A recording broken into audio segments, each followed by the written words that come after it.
Without hesitation, little Dorothy responded, "Yes, Daddy," and fish swim backwards by wagging their heads. In her mind, it was a fact as true as any other. Fish swim backwards by wagging their heads. She believed it. Our lives are full of fish swimming backwards. We make assumptions and faulty leaps of logic. We harbor bias. We know that we are right and they are wrong. We fear the worst. We strive for unattainable perfection. We tell ourselves what we can and cannot do. In our minds, fish swim by in reverse, frantically wagging their heads, and we don't even notice them. I'm going to tell you 5 facts about myself. One fact is not true. 1, I graduated from Harvard at 19 with an honors degree in mathematics. 2, I currently run a construction company in Orlando. 3, I starred on a television sitcom. 4, I lost my sight to a rare genetic eye disease. 5, I served as a law clerk to 2 U.S. Supreme Court justices. Which fact's not true? Actually, they're all true. Yeah, they're all true. At this point, most people really only care about the television show. I know this from experience. Okay, so the show was NBC's Saved by the Bell, the new class, and I played Weasel Wiesel, who was the sort of dorky, nerdy character on the show, which made it a very major acting challenge for me as a 13-year-old boy. Now, did you struggle with number 4, my blindness? Why is that? We make assumptions about so-called disabilities. As a blind man, I confront others' incorrect assumptions about my abilities every day. My point today is not about my blindness, however. It's about my vision. Going blind taught me to live my life eyes wide open. It taught me to spot those backward swimming fish that our minds create. Going blind casts them into focus. What does it feel like to see? It's immediate and passive. You open your eyes and there's the world. Seeing is believing, sight is truth, right? Well, that's what I thought. Then, from age 12 to 25, my retinas progressively deteriorated. My sight became an increasingly bizarre carnival funhouse hall of mirrors and illusions. The salesperson I was relieved to spot in a store was really a mannequin. Reaching down to wash my hands, I suddenly saw it was a urinal I was touching, not a sink, when my fingers felt its true shape. A friend described the photograph in my hand, and only then I could see the image depicted.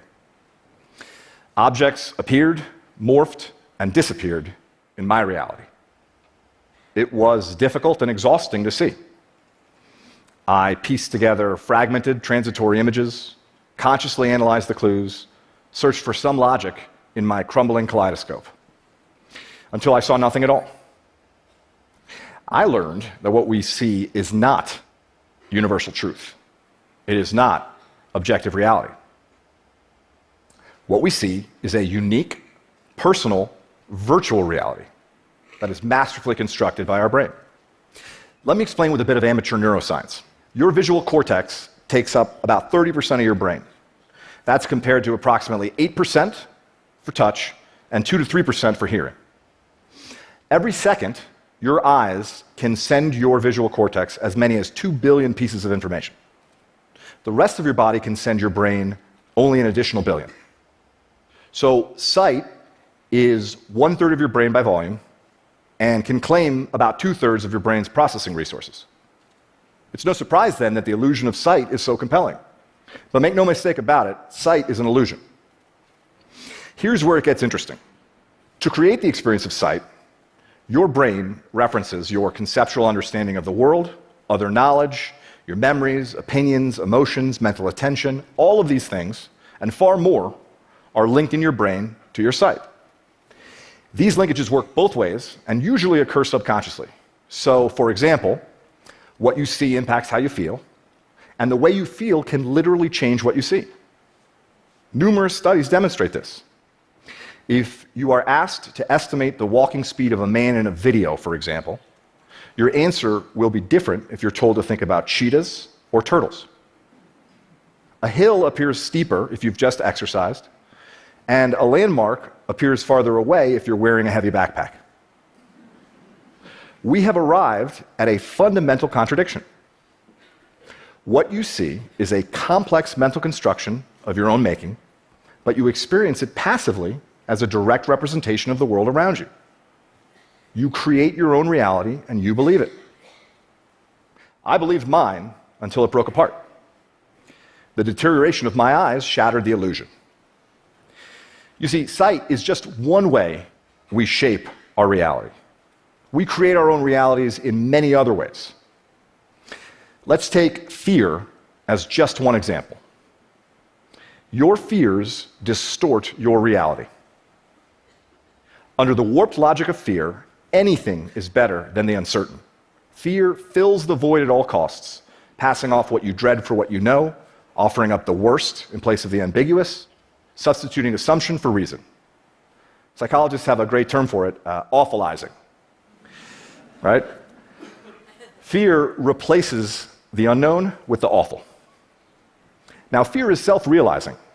When you face the greatest need to look outside yourself and think critically, fear beats a retreat deep inside your mind, shrinking and distorting your view, drowning your capacity for critical thought with a flood of disruptive emotions. When you face a compelling opportunity to take action, fear lulls you into inaction, enticing you to passively watch its prophecies fulfill themselves.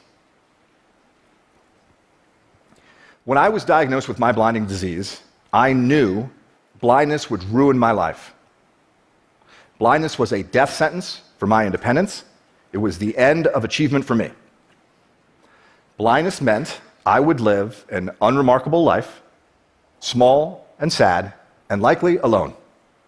I knew it. This was a fiction born of my fears, but I believed it. It was a lie, but it was my reality, just like those backward swimming fish in little Dorothy's mind. If I had not confronted the reality of my fear, I would have lived it. I am certain of that. So, how do you live your life eyes wide open? It is a learned discipline. It can be taught. It can be practiced. I'll summarize very briefly. Hold yourself accountable for every moment, every thought, every detail. See beyond your fears, recognize your assumptions, harness your internal strength, silence your internal critic, correct your misconceptions about luck and about success, accept your strengths and your weaknesses and understand the difference. Open your hearts to your bountiful blessings. Your fears, your critics, your heroes, your villains, they are your excuses, rationalizations, shortcuts, justifications, your surrender. They are fictions you perceive as reality. Choose to see through them. Choose to let them go. You are the creator of your reality. With that empowerment comes complete responsibility. I chose to step out of fear's tunnel into terrain uncharted and undefined. I chose to build there a blessed life. Far from alone, I share my beautiful life with Dorothy, my beautiful wife, with our triplets, whom we call the Tripskis, and with the latest addition to the family, sweet baby Clementine. What do you fear? What lies do you tell yourself? How do you embellish your truth and write your own fictions? What reality are you creating for yourself? In your career and personal life, in your relationships, and in your heart and soul, your backward swimming fish do you great harm. They exact a toll in missed opportunities and unrealized potential, and they engender insecurity and distrust where you seek fulfillment and connection. I urge you to search them out. Helen Keller said that the only thing worse than being blind is having sight but no vision. For me, going blind was a profound blessing because blindness gave me vision. I hope you can see what I see. Thank you.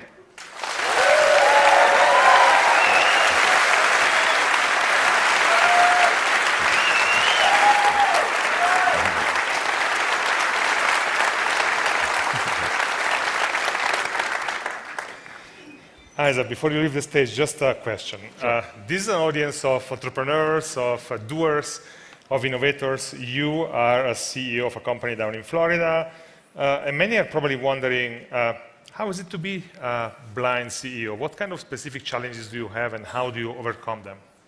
Well, the biggest challenge became a blessing. I don't get visual feedback from people. Was a noise there? Yeah. So, for example, in my leadership team meetings, I don't see facial expressions or gestures. I've learned to solicit a lot more verbal feedback. I basically, force people to tell me what they think. And in this respect, it's become, like I said, a real blessing for me personally and for my company, because we communicate at a far deeper level, we avoid ambiguities, and most important, my team knows that what they think truly matters. Isaac, thank you for coming to TED. Thank you, Bruno. Thank you.